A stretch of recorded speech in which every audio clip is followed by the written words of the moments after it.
Hey everybody, what's up? My name is Jamie Arrett, and today I'm going to show you a real quick chord melody turnaround. This is a chord lick using a 1-6-2-5 chord progression in B flat. So in the key of B flat is our 1 chord, G7 is our 6 chord, it's a dominant 6 chord, C minor 7 is our minor 2 chord, and F7 is our 5 chord. So here's how the lick goes one more time.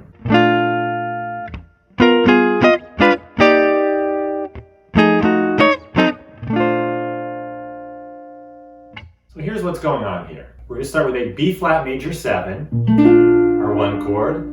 Then we're going to go to a G7 sharp 9. Some of you might know that as the Hendrix chord, but we're thinking of this as an altered 6 chord, an altered dominant, because it has a sharp 9.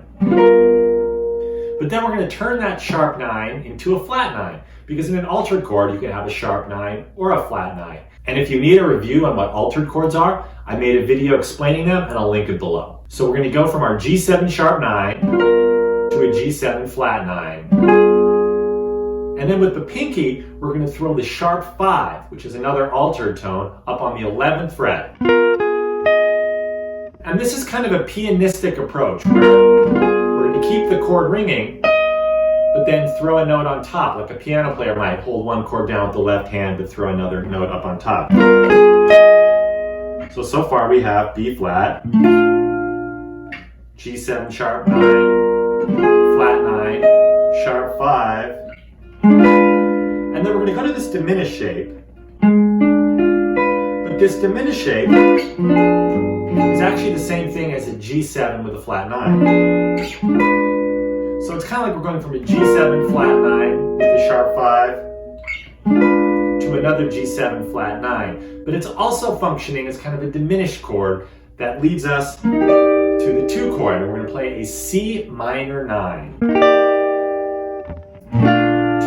3, 4. 1, 2, 3, 4. And then we're going to play the same exact lick, but down a whole step or 2 frets for our F7 or our 5 chord, which is also an altered dominant chord. And then we'll end with a B flat major 9. So here's how it sounds.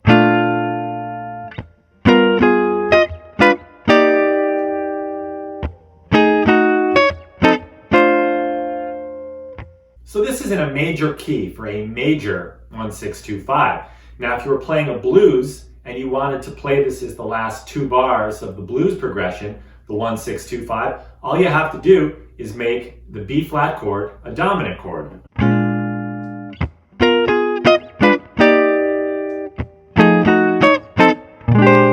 So another thing you can do, and this is influenced by the great Bruce Foreman, who I had the privilege of studying with,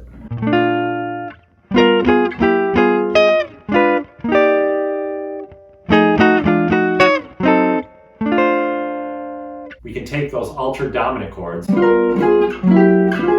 when you get to the flat 9, slide it down a half step, the whole chord.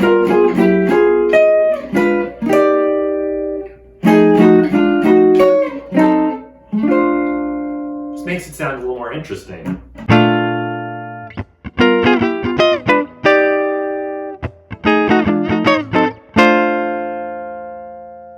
So one thing to remember is when you land on an altered chord like this, you don't have to just stay on the sharp 9. You could move around the other chord tones or altered tones in that chord.